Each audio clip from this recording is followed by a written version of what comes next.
A great moment to be on your screen again and talk about how we can grow the economy together. My name is Charity James. On this program, The Profit Point Show, we deal with how to grow the economy using commerce, trade, investment, services, and also ensuring that every stakeholder on every sector of the economy are doing well, making them an impactful individual in the value chain of trade, commerce, and investment, and everything that comes with it. Now on this program, The Profit Point, we have two segments inside. The first segment is the business review segment, where we call it experts talking about some particular topic, analyzing them, and giving our viewer a topic to go home with. And on the second segment is a sectorial segment where we talk about skill acquisition. Tell the younger ones what they should do using their talent and also their hands, making income and also become an integral part of the informal sector. That is the setting of the show today, the Profit Point Show, where we'll come back after the break. It will be time for us to go into the business review segment of the program.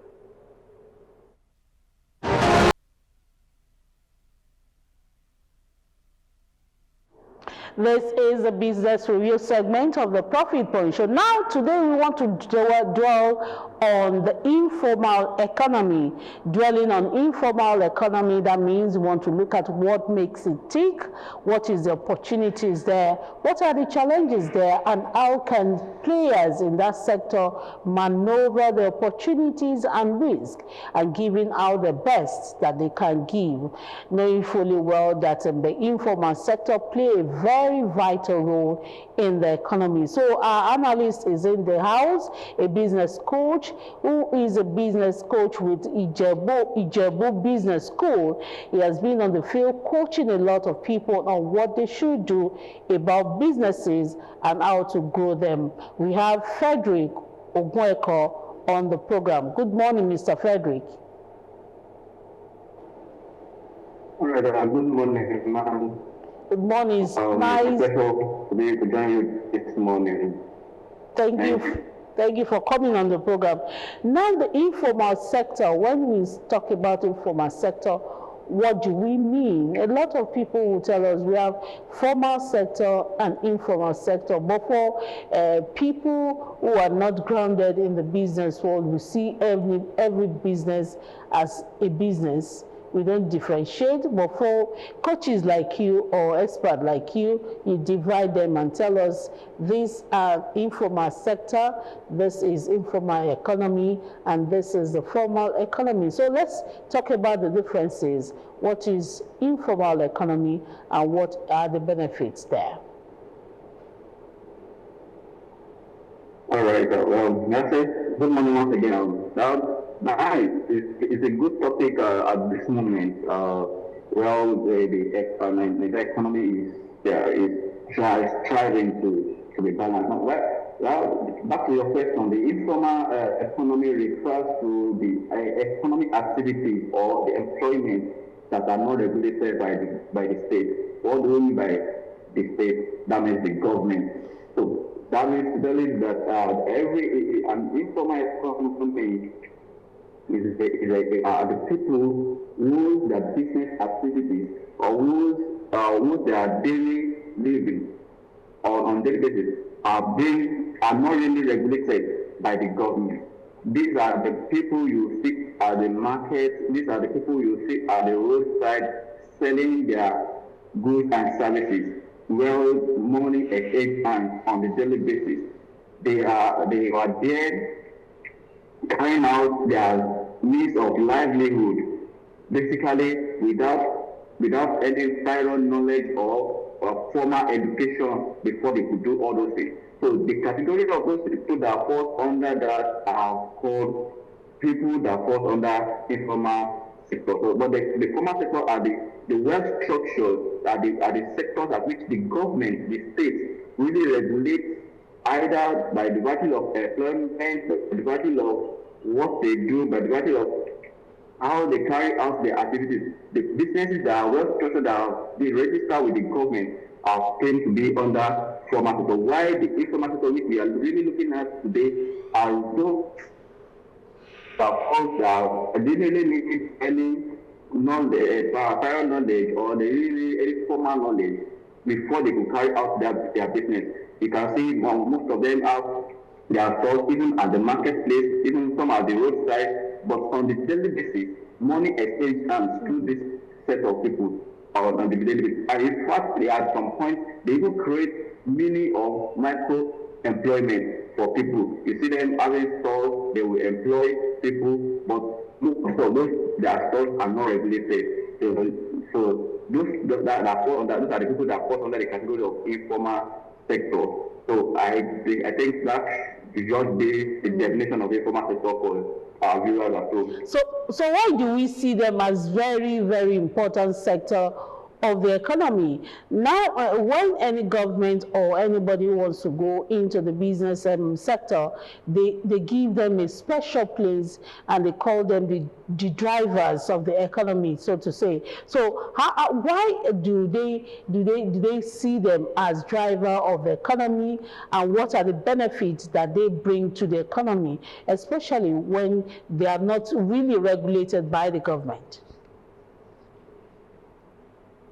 Okay, well, you have a good question. Like I said, they drive the livelihood for billions globally. It's not only in Nigeria. Globally, the people that fall under this informal economy or informal sector drive the livelihood to the tune of billions globally. As far as Nigeria is concerned, if you quantify the money that exchange hands from this set of people, it turns into billions on daily basis. Let's take an example. In Oppotunities, we have the Oppotunities market. Most people in that Oppotunities market are carrying out their means of livelihood. They are driving the economy one way or the other.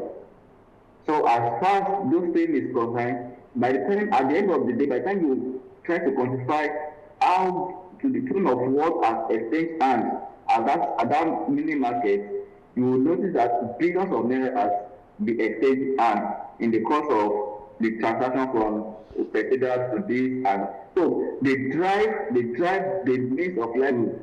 Not only in Nigeria, they were everywhere. They are everywhere. And why they are important is because they provide better flexibility, economic resilience. What do I mean?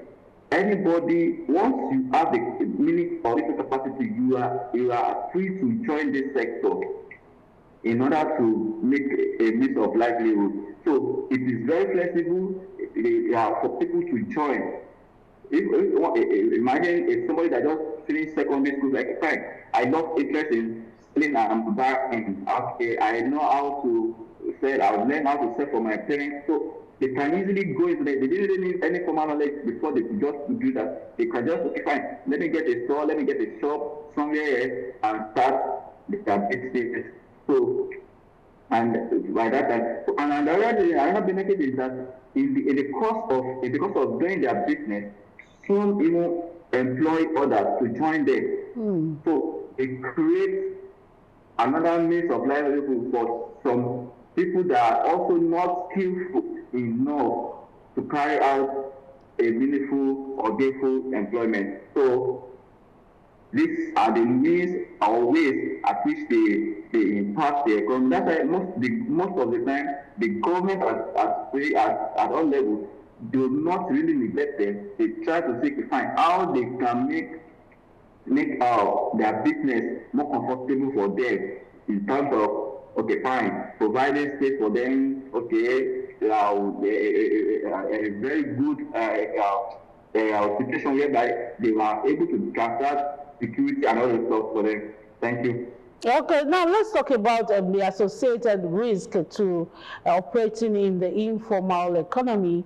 A lot of people say that if the government is not looking towards that side with their regulations and laws that will back them, that will back the informal sector, then a lot of risk will happen in that sector. And at the long run, those who are operating in that sector will fall short of the expectation that is expected of them from people that are doing business with them. So how do we minimize risk that is associated with the informal economy? What are the risks for one, and why should people be wary of those risks, and how do we minimize it?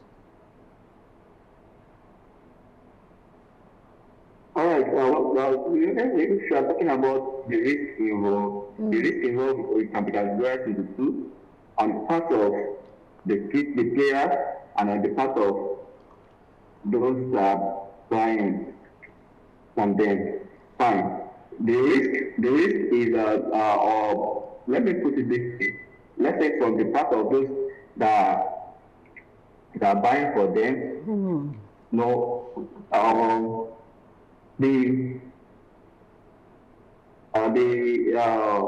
don't really most of their products and services, like I said, are not regulated. Some does not have NAFDAC. So a lot of people feel skeptical of fine. But for low income earner that feels like this is where I belong to, they don't have choice to buy from them. They don't have choice to patronize them. So the people at home still have more high risk because their products and services are not regulated.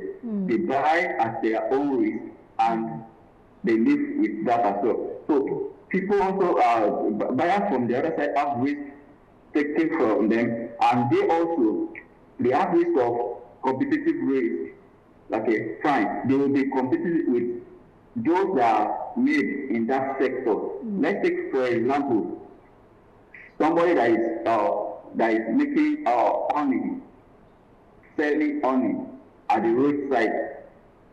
The risk involved is people. It will take a longer time before he or she sells his or her honey, because people are being conscious of the honey is not regulated, does not have NAFDAC registration and all those stuff. So the risk of not really selling at that much, the risk of government coming where they stay and fine, this place is a government acquisition land or is a government property and you need to leave. So all those things are okay, fine. The risk of we need to create this is a road and we don't want anybody to do buying and selling. A lot of risk were associated to that on their own part.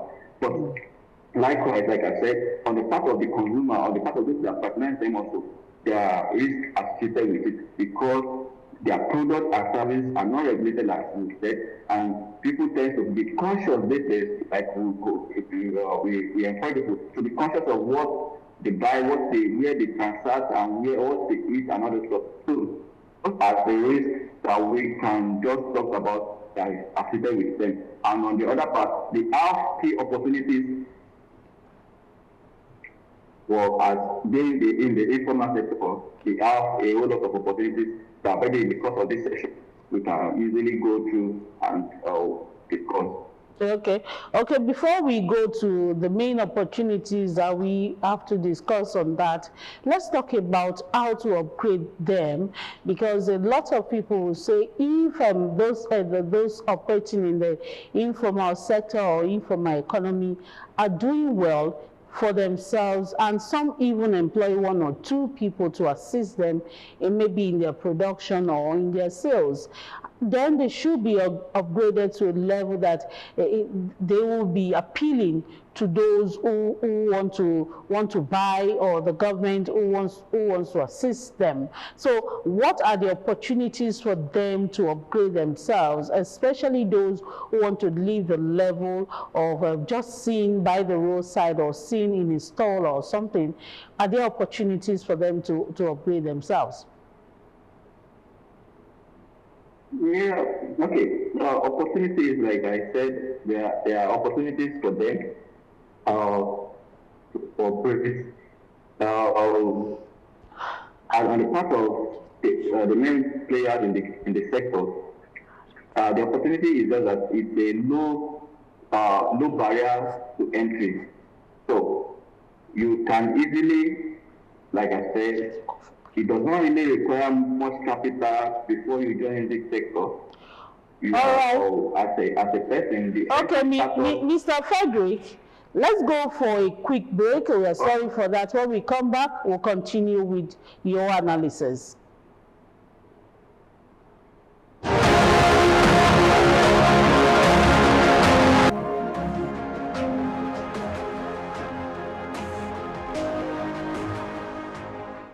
We are glad to have you back, and we are still on the segment, the business review segment, where we have been analyzing the informal economy with Mr. Frederick Ogweko, who has been telling us the opportunities and risks that is in that economy and what opportunities those operating in the economy should always look out for if they want to grow. So, Mr. Frederick, let's continue with our discussion. We were talking about how the operators of the economy should upgrade themselves from the level of being on the roadside or just using the stall to operate their businesses to getting the attention of those who will make them grounded, even in the economy, in the informal economy. All right. Most of them, let me start by saying that most of them don't really want to leave that sector because of the regulatory and the policy. Most people feel like policy are not too comfortable with policy making, and the government at different levels, come with different policy. So they are so comfortable at that level at which they are. So most of them, because they are able to make ends meet, because they are able to provide for their livelihood, for their immediate family or whatever, so they are doing fine with what they are doing. So they feel comfortable. And the only thing is that most of them feel they don't grow their business as the business grows, as the year grows. Fine, some of them will have an employee that will work with them either once or two. But even at that level, most of the time, they are very comfortable. Once they are able to make sales, once able to put this on the for show, and they are able to sell at their price level, so they don't really want to move from that sector to informal sector because of regulatory and because of policy. At a point, let's take for example. Now, if you want to be selling fuel, you cannot just put your own price that is above the government price or the regulatory price. So, and those are the things that are not applicable at their own sector. They feel like the peaks at which they sell their products, they consider what they buy and sell at what the price they feel like. So, most of them with the legal issues now that you ask about them with our interaction with them, most of them don't want to leave that sector. They are very comfortable with that sector, and they feel like once they're able to build their house with it, once they are able to send their children to school, do a lot of social amenities with what they are doing, they are very comfortable. Most of them are not even looking at the growth level at it. Fine, this is the year we have now, and this is where we should be thinking of, but they are comfortable and the look of things, and with the way the economy is going, and the learning gap that is being bridged this time, and some are being open to see that, okay, fine, I will grow your business in this informal sector for this while. These are the opportunities for you to, if you scale to the formal sector, by virtue of registering their business with EAC, with Medan, and having bank accounts, having their business bank accounts, and separating their business from themselves. Yeah. So we try to let them see that coming from that angle, they stand a chance of being scaling, taking their business to next level than where they are. So a whole lot of opportunities were there for them if they are willing to do the needful. And the needful is analyzing their business through CAC, through SNIDAM, registering their business with the bank or any of the commercial banks for further financial benefits. Thank you. Okay, now talking about this, that means if a business owner in the informal sector wants to upgrade, there are challenges that you must have seen with them, and these challenges sometimes limit them from going higher, a step higher than where they are. So these challenges, how do they overcome it? What are the challenges, and what do you think they should do when this challenge comes for them? All right. Well, the major challenge is fear of unknown. Fear of unknown. Let me just put it that way. But if I try to move from where I am to, if I try like now, before now, when the issue of the tax reform was coming up and all of this stuff, so a lot of them, even those people, the former sector, were not comfortable. The fear was fine. The government is coming to come and levy them. The government is coming to come and tax them. The government is coming to come and do all of those things. So the fear of unknown is really affecting most of them. Like I said, most people that are in this informal sector, they don't really require any before they get into this sector, before they be a player in this sector. So the fear of, if I should open back account, won't there be direct levy? Won't there be direct taxes? All of that are fears that are associated with why they don't really want to grow. And until we take that message to them that, okay, fine, if you organize your business, if you get a bank account registered, if you separate your business from yourself, you stand to gain a whole lot. Your business stands to be this and that. So then they will be oriented to know that they have a whole lot to do if after growing their business in that informal sector, for them to scale to formal sector, where they will be under regulatory of the government to do more. Okay, talking about government, what do you think government should do to really entice them to migrate from the informal sector, maybe to formal sector, or take their businesses a niche high? Because when it comes to informal sector, there are no regulations for them, they except for the levies and some petty taxes that the government will come to them to collect, maybe daily. And if this is not in the net of the government, that means the government must be losing some money from that sector. So what policy will encourage those operating in the informal economy to make them see the government as their friend and not the enemy that want to bring down their business? The business, according to them, that they built themselves, and they do not want the government policy to bring it down. Okay, let me say at this point now, the government will need to give them an enabled environment to operate. What do I mean by enabled environment to operate?